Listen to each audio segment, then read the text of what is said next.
Hello everyone and welcome to another Top 5 Records video.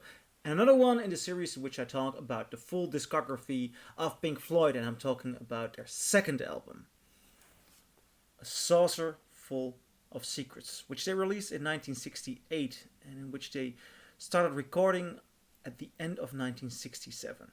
Now this is a very interesting album because the years before that, Pink Floyd made quite the name for themselves. They were one of the most important faces of the psychedelic rock in London, and their album The Piper at the Gates of Dawn and some of their singles before that made quite an impact. And Syd Barret was their main singer and songwriter, which was essential to the identity of the band. Now, what was happening?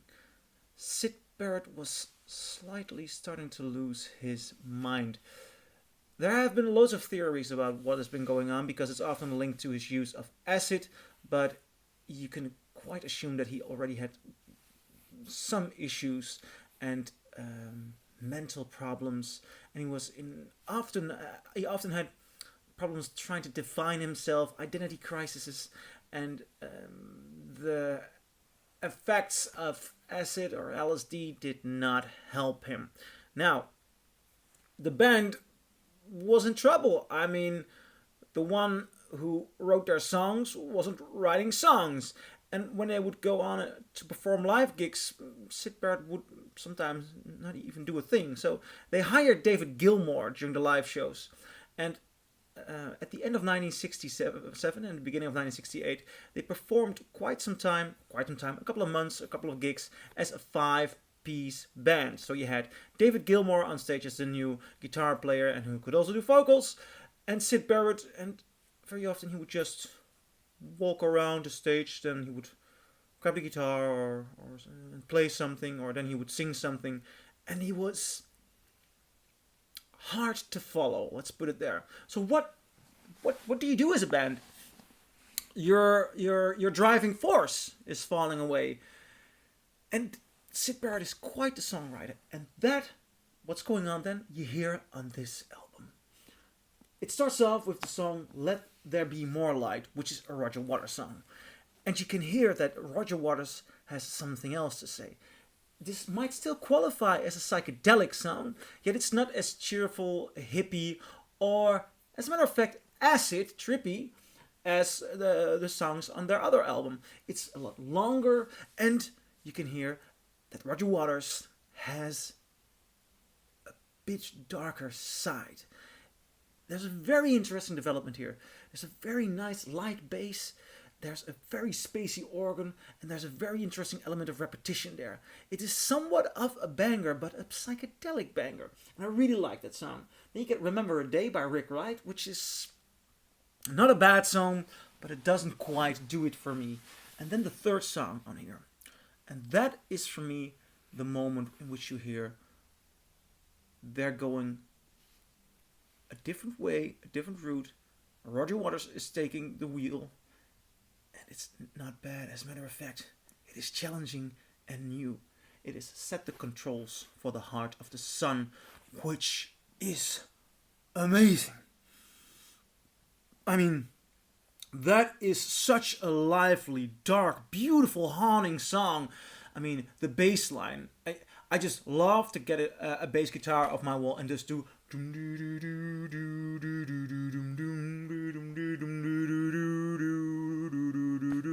And then Waters sets in with the vocals, which has a very nice, dark, haunting quality. The man can sing. The man has identity. Something is going on here. It is an incredible good song. And then you go to Corporal Clegg. And in Corporal Clegg, I have no idea what a Corporal Clegg is. You can hear Roger Waters trying to write a Syd Barret song.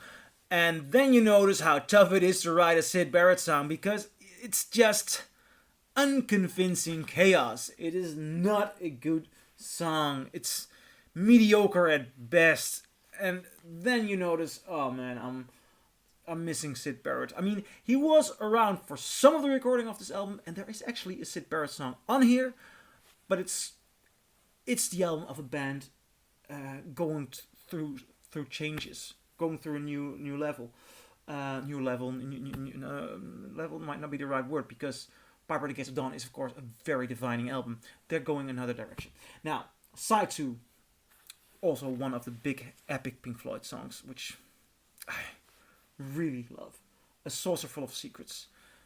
I mean, that is amazing. I mean, I think it's one of the best Pink Floyd songs around there. It is such a beautiful development. It's such a unique collection of sounds and melodies.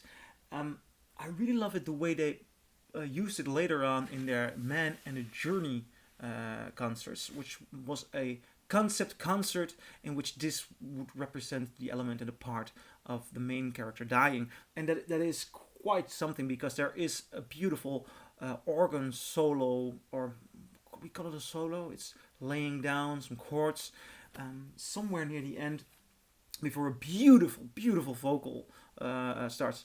But it's a beautiful moment, and it has something of a strict funeral element to it, which might even be linked to the last song, Jug Band Blues.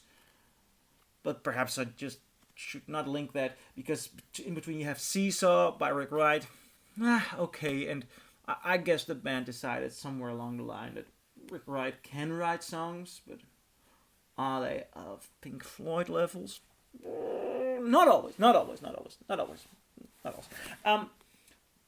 This album ends off with Jug Band Blues, which I think is a very beautiful emotional moment. It is the final song by Syd Barret on this album in a Pink Floyd context, and I think it sounds like he's saying goodbye. I mean, there is this little the song opens with the lyric, "It's awfully considerate of you to think me here," and then there is a lot of British thing, and he ends up with, "But I'm not here." And it is a skillful, craftful song. It's a beautiful song. It changes in ways you do not see it coming. It's a short song. It's a powerful song. And it really brings certain emotions. You know, I think this album, for me, is a more emotional experience than The Piper at the Gates of Dawn. Although this is not as consistent good as The Piper at the Gates of Dawn, it might have for me higher highs and lower lows. Somewhat of that. And overall, you can hear people saying goodbye to their band member and friend, which I love, which I think is beautiful. Well, that was my review of A Saucerful of Secrets. I'm continuing this series to review the full discography by Pink Floyd, and I hope to see you in the next video. And leave a comment below, and let's talk about what you think of A Saucerful of Secrets.